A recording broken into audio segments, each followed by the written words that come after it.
What's good with YouTube? You already know, Big Flacco with a convict's perspective, and I'm gonna smash, dash, and slide on through with a little bit of energy.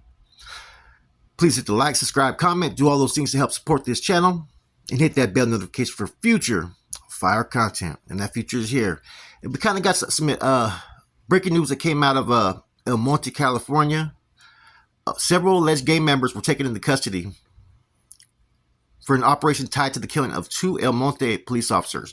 Now, I think a lot of you guys remember this happened about a year ago. Now, those officers, right, names were Michael Paredes and Joseph Santana. Now, I believe this is the one where they hit a motel room, right? And there was reports about the alleged suspect. I think he was beating his baby mama or something happened. It was one of those ones that was kind of the whole situation was kind of questionable about how they went in there, how they didn't call backup.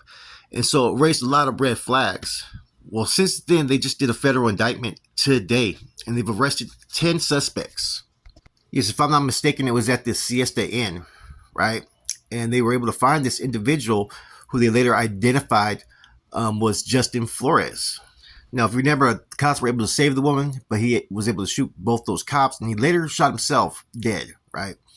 Now, there's also a couple other things that are related to this crime, right? Another crime was the killing of a woman who was fatally shot when a member of the gang was trying to kill a person, providing information to law enforcement. So basically, they had tried to take out somebody who was set to testify.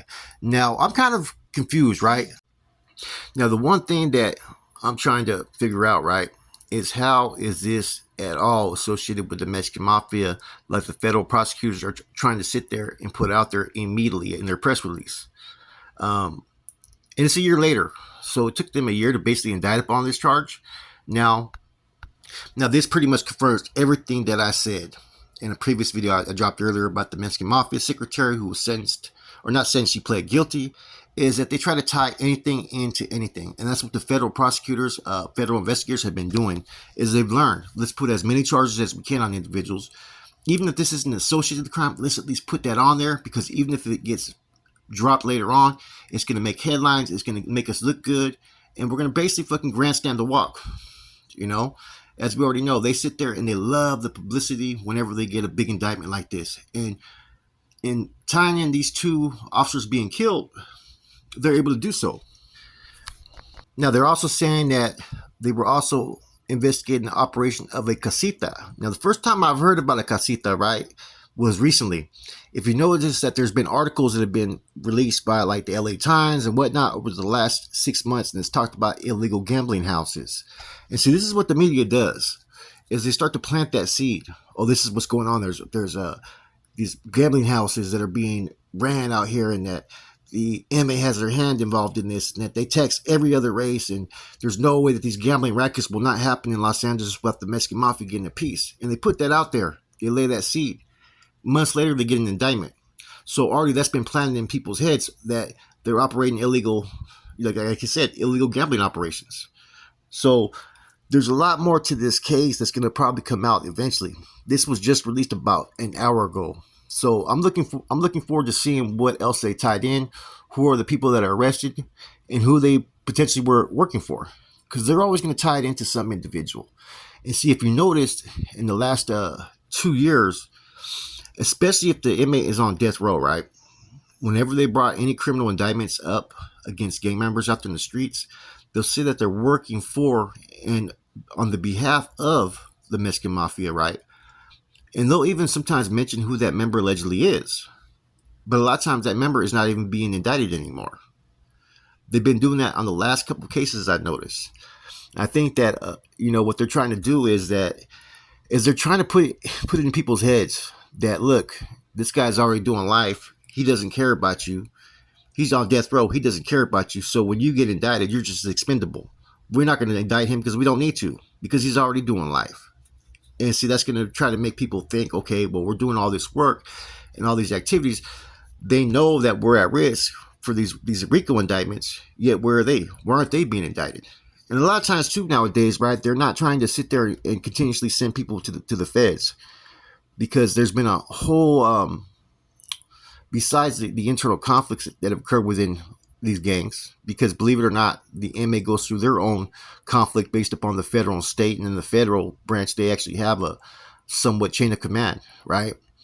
But it creates, like I said, a whole conflict of issue about who's running what and what areas, and it also gives them the potential to branch out and recruit.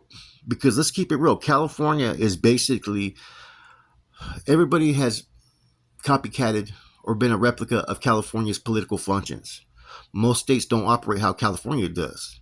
And so when you send all these guys to the feds, not only does it give them the potential to recruit, but also to make allies, set up business operations, and whatnot.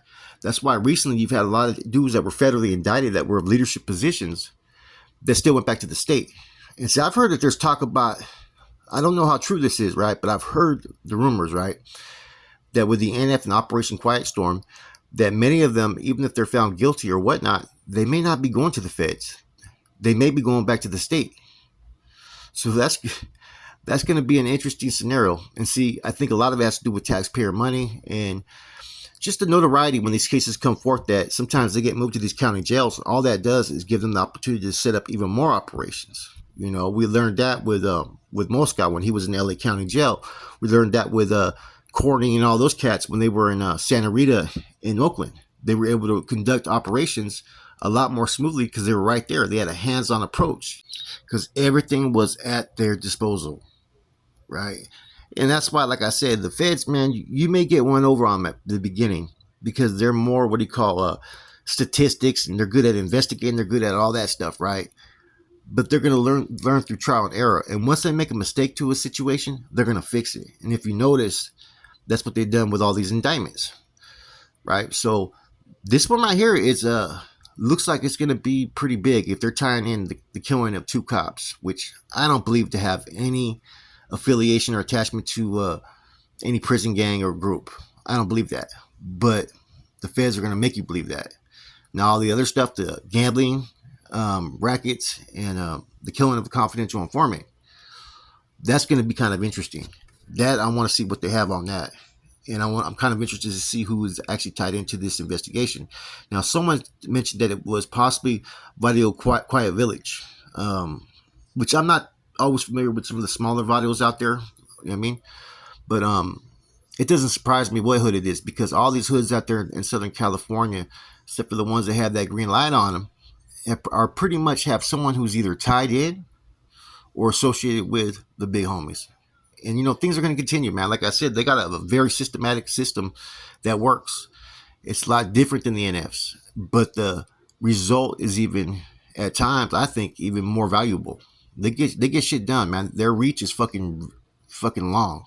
You know what I'm saying? Anyways, stay tuned for more information about this indictment. I want to drop it real quick. You guys can look into it, leave a comment, help support this channel. Let's keep it pushing.